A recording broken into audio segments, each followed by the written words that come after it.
Hello everyone, क्या हाल चाल। मैं रोहित कुमार आज फिर से आपके सामने आ गया हूँ एक शानदार से वीडियो के साथ। आज हम लोग 12th क्लास के फिजिक्स का पीवाईक्यू करने वाले हैं और वो भी सिर्फ चैप्टर 1 का।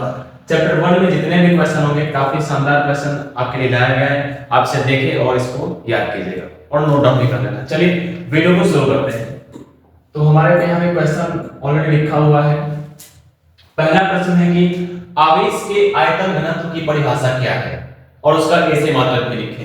तो आपने भाई आवेश घनत्व तीन प्रकार के होते हैं, एक होते हैं रैखिक, एक होते हैं पृष्ठीय और एक होते हैं आयतन।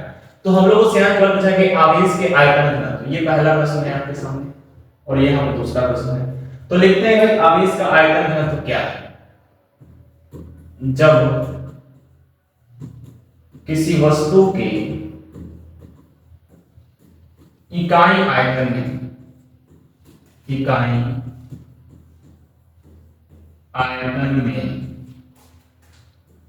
लगातार और अधिक मात्रा में आवेश वितरित हो तो उसे आयतन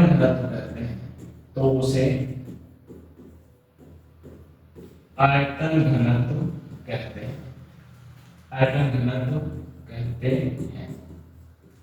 उसे कहने का मतलब क्या है कि अगर मान लो कि हमें आवेश बांटना है और आयतन में बांटा जाए, इकाई आयतन में लगातार आवेश बांटा जाए ना, उसे कहते हैं आवेश का आयतन घनत्व। जैसा क्या है इसे लिखते हैं हम लोग रो से। किसे लिखना है बच्चों? रो से। जैसे रो बराबर आयतन में आवेश बांटना है तो रो बराबर q बटा v। अगर हम बात करें इसका मात्रक तो बच्चों इसका मात्रक क्या हो जाएगा? क्वेश्चन बड़ा आसान है।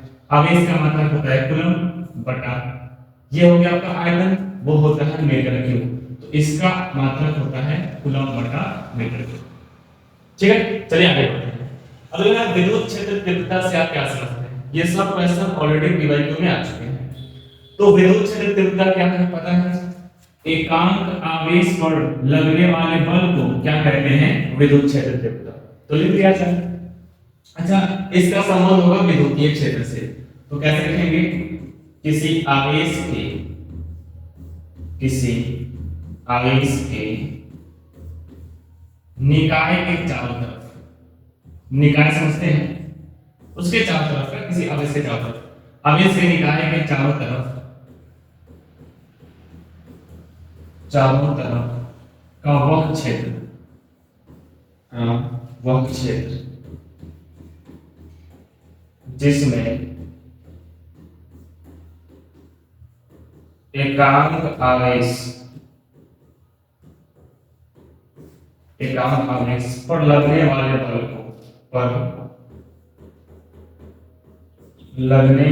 बल को क्या कहेंगे जी? विद्युत क्षेत्र तीव्रता कहते हैं। विद्युत क्षेत्र तीव्रता कहते हैं। और ये एक सदिश राशि है, इसे लिखते हैं हम वेक्टर ई से। और वेक्टर ई होता है किसके बराबर? एकांक आवेश पर लगने वाले बल के बराबर। तो ई बराबर हो जाएगा F बटा q। तो ये था दो क्वेश्चन, आवेश घनत्व और विद्युत क्षेत्र तीव्रता। अब आगे बढ़ते हैं। अगला क्वेश्चन आपके सामने आ गया है, कूलम का नियम क्या है? ये काफी शानदार क्वेश्चन है और इंपॉर्टेंट भी है, तो आइए इसको खत्म करते हैं। कूलम साहब ने एक नियम दिया था, वो दो आवेशों के नियम दिए थे, तो हम एक बार लिखते हैं। इन्होंने बताया था ना कि दो आवेश, मान लो कि आवेश है q1 और एक कौन सा आवेश q, तो इनके बीच जो बल रहेगा ना, बल वो समानुपाती होगा इनके परिमाण के, आवेश के परिमाण के गुणनफल के क्या हो जाएगा जी? समानुपाती होगा। लेकिन इनके बीच कुछ ना कुछ दूरी होगा, तो उस दूरी का आप वर्ग कर दो और उसके यह होता है व्युत्क्रमानुपाती। इस नियम को कूलम का नियम कहते हैं। आपको याद हो गया होगा कि दो आवेश के बीच जो बल होगा वो इनके गुणनफल के समानुपाती होगा और दूरी के वर्ग के व्युत्क्रमानुपाती। अब एक ही जैसा आवेश होगा तो प्रतिकर्षण का बल रहेगा, लेकिन अगर आवेश अलग अलग हो जाए तो आकर्षण का बल होगा। अब पढ़े ना कि अगर सेम आवेश रहता है तो प्रतिकर्षण का बल और अलग होता है तो आकर्षण का बल। तो बस इस बात को लिख दिया जाए। तो आइए देखते हैं यहाँ पे कूलम का नियम। दो स्थिर आवेश दो स्थिर आवेश, क्योंकि दो आवेश है तो आवेशों के लिए दो स्थिर आवेशों के बीच, दो स्थिर आवेशों के बीच लगने वाला आकर्षण या प्रतिकर्षण का बल, आकर्षण या कैसा बल, प्रतिकर्षण का बल, आकर्षण या प्रतिकर्षण का बल। ये आकर्षण और प्रतिकर्षण समझते हैं ना, इसका मतलब क्या हुआ? अब देख सकते हैं लोग कि जैसे ऐसे घर में होता है ना कि हम लोग को ज्यादा कौन मानता है, पुरुषों को। अगर मान लो कि मुझे कोई वस्तु खरीदवाना हो तो हम डायरेक्ट पिता के पास नहीं जा सकते हैं, मेरे को पता है कि वहां जाएंगे तो क्या होने वाला है। तो हमें अगर कोई वस्तु मान लो कि मेरा मोबाइल एक बार गुम हो गया था, दिल्ली गए थे घूमने के लिए, तो हमने मेरे को मोबाइल चाहिए था। अगर ये बात हम पापा से कहते हैं तो पता है क्या होता, व्यवस्था हो जाता है ना, इसलिए हम कहें माँ से, और माँ के द्वारा पापा के पास पहुंचाया गया, फिर मैं मोबाइल खरीदा गया। मतलब कि देखो, अगर मेरे को मतलब पुरुष को कोई वस्तु चाहिए तो डायरेक्ट माँ से बतिया ले, बात बन जाएगा। अगर पापा के पास गए तो फिर समझ सकते हैं। लेकिन अगर मान लो मेरी बहन है, उसे कोई वस्तु चाहिए, वो पापा से कह देगी, है ना, तो ऐसा होता है। तो वही कि सेम लगेगा तो प्रतिकर्षण, पर अलग अलग जाएगा आकर्षण का। लेकिन दो स्थिर आवेशों के बीच लगने वाला आकर्षण या प्रतिकर्षण का बल, वो क्या होता है? आवेशों के परिमाण के, आवेशों के परिमाण के गुणनफल, आवेशों के परिमाण के गुणनफल के समानुपाती होता है, समानुपाती होता है, तथा बीच की दूरी की, तथा बीच की दूरी के, बीच की दूरी के वर्ग के व्युत्क्रमानुपाती होता है, बीच की दूरी के वर्ग के व्युत्क्रमानुपाती होता है, व्युत्क्रमानुपाती होता है। इसे नियम को हम लोग कूलम्ब का नियम कहते हैं। अगर थोड़ा सा इसको लिखना चाहे, मान लो अगर लिखने का इच्छा किया तो ये मान लो कि दो आवेश हो जाते हैं, यहां रखते हैं हम लोग Q1 को और यहां रखते हैं हम लोग Q2 को, और इनके बीच जो दूरी होगा वो हम लोग लेते हैं R दूरी है। ये मान लो कि A पर है और ये B पर स्थित है। तो कूलम्ब साहब ने क्या बताया था कि जो बल लगेगा ना, ये बल वो समानुपाती होगा। किनके समानुपाती?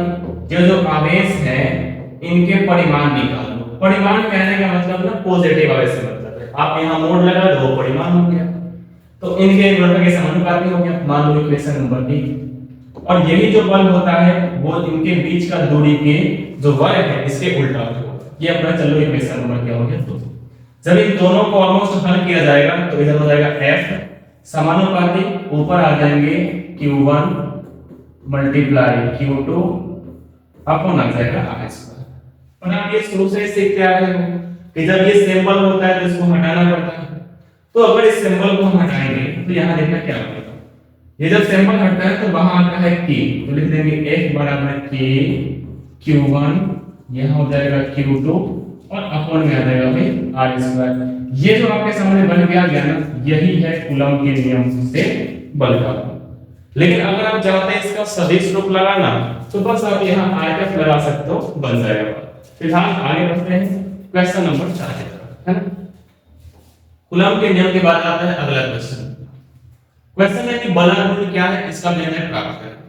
तो बलागुण बड़ा सिंपल सा फंडा है। आप गांव देहात में देखते होंगे ना, जैसे कल चलाना हो तो कल का जो हैंडल होता है उसको जितना हम लोग ज्यादा दूर से पकड़ेंगे वहां बल कम जनरेट होगा, लेकिन जितना उस लंबाई को कम करते आ जाए तो वहां बल ज्यादा लग जाएगा।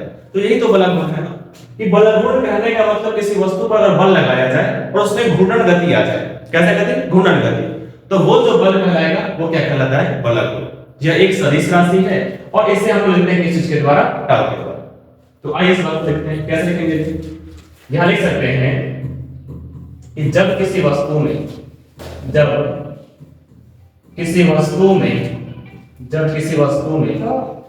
घूर्णन गति कराने के लिए, कैसे गति कराने के लिए? घूर्णन गति। जब किसी वस्तु में घूर्णन गति कराने के लिए क्या लगाते हैं? बल। घूर्णन गति कराने के लिए बल लगाया जाता है, बल लगाया जाता है, तो उसे बलाघूर्ण कहते हैं। तो क्या कहते हैं जी? तो उसे बलाघूर्ण कहते हैं, तो उसे बलाघूर्ण कहते हैं। और उसके जो बलाघूर्ण है वो कौन सी राशि है? सदिश राशि है। अब लिख भी सकते हैं यह एक सदिश राशि है, यह एक कौन सी राशि है? सदिश राशि। यह एक सदिश राशि है। अब क्वेश्चन है कि बलाघूर्ण तो आप लिख ही लिए ना, अब आप क्या करो, इसका व्यंजक प्रूफ करो। तो वो भी कर लेते हैं हम लोग, काफी सस्ता है, बलाघूर्ण का व्यंजक प्राप्त करना उतना महंगा नहीं। तो आइए शुरू करते हैं इसका व्यंजक, देखना है आपसे। अच्छा, इसे लिखते हैं टाउ तक, कि इसे पढ़ते हैं लोग टाउ, हम लिख लेते हैं इसे टाउ के द्वारा, इसे टाउ के द्वारा सूचित किया जाता है, टाउ से द्वारा सूचित किया जाता है। तो मोटे मोटे ये बात समझ गए बलाघूर्ण क्या है। अब चलते हैं, इसका एक फॉर्मूला भी होता है, अगर हम लिखना चाहें यहाँ पे बलाघूर्ण बराबर, पूरा लिख लो बलाघूर्ण क्या है, तो वो होता है बल गुणे घूर्णन अक्ष से लंबवत दूरी। किस अक्ष से? घूर्णन अक्ष से लंबवत दूरी, घूर्णन अक्ष से लंबवत दूरी। तो अब इसको प्रूफ करते हैं, 2 मिनट आप बोलना जरा, हम भी एक काम करते हैं, देखो।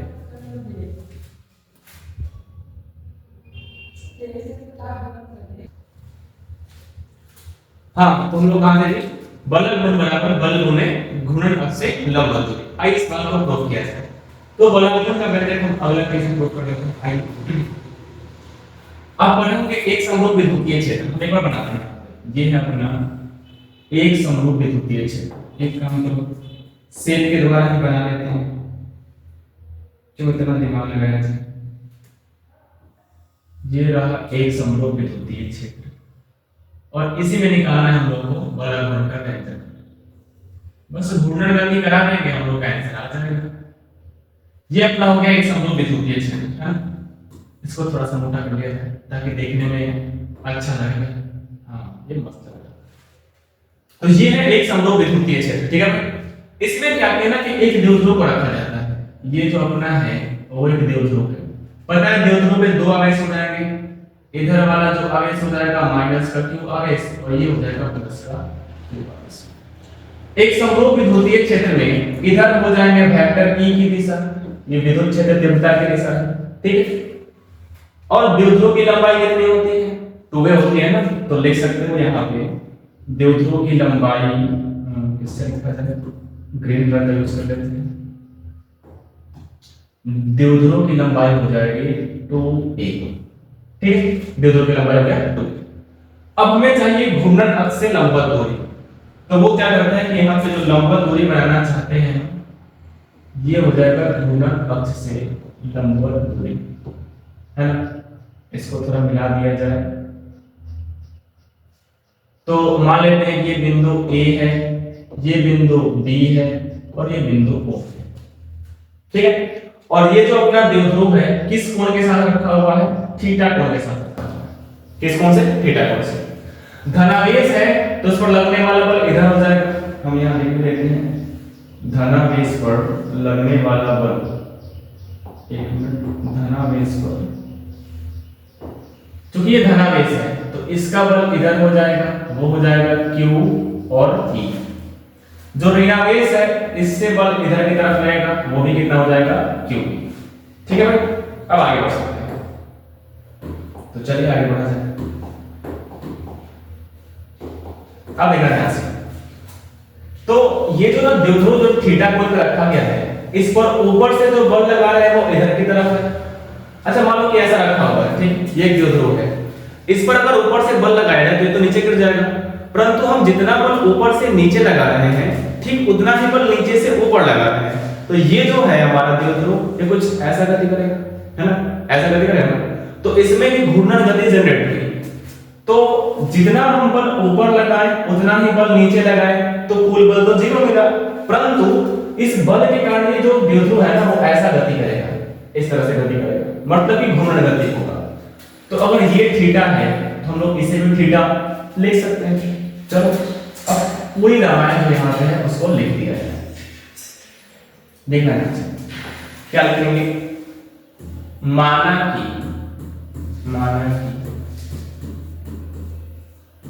एक विद्युतीय द्विध्रुव, एक विद्युतीय द्विध्रुव। अब विद्युतीय द्विध्रुव का द्विध्रुव आघूर्ण क्या होता है, फैक्टर p। तो माना कि एक विद्युतीय द्विध्रुव जिसका द्विध्रुव आघूर्ण क्या है जी, फैक्टर p है। और ये कहां रखा गया है, एक समरूप विद्युतीय क्षेत्र में। जो एक समरूप विद्युतीय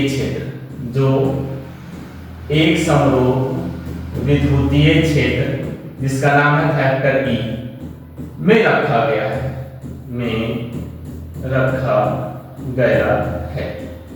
ठीक है, एक विद्युतीय द्विध्रुव था जो किस में रखा गया है, फैक्टर ई में, और किस कोण के साथ रखा गया है, थीटा कोण के साथ।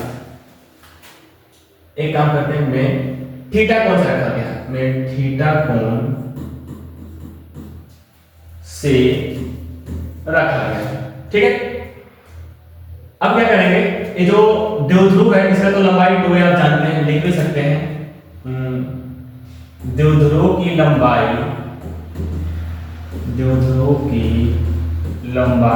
कितना है, तो सर ये तो हम जानते ही हैं कि 2a है। अब इस पे दो आवेश है, एक पॉजिटिव जिस पर लगने वाला बल विद्युत क्षेत्र तीव्रता की दिशा में है, और दूसरा जो बल है वो इसके विपरीत दिशा में है। इस बात को लिख देते हैं। तो यहां क्या लिखेंगे, प्लस q आवेश पर लगने वाला बल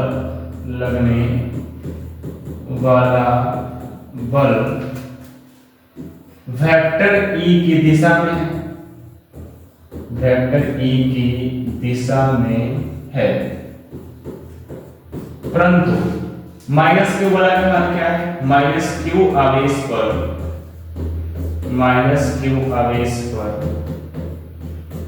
लगने वाला बल।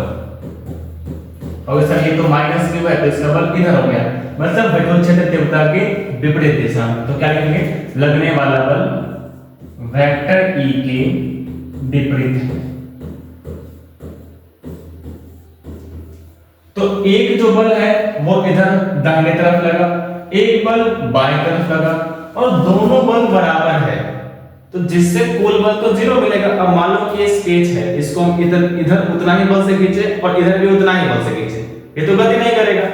तो दोनों तरफ समान बल लगने के कारण बल का मान तो 0 मिलेगा, परंतु इसी बल के कारण ये जो अपना द्विध्रुव है वो ऐसा कुछ गति करेगा, मतलब कि बलाघूर्ण जनरेट करेगा। तो वही लिखेंगे यहां पे, समान बल तथा विपरीत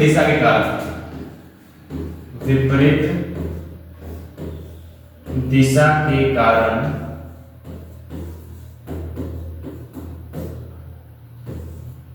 यहां बलाघूर्ण उत्पन्न होगा। क्या उत्पन्न होगा जी, यहां बलाघूर्ण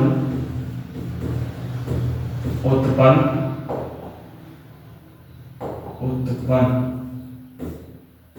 होगा।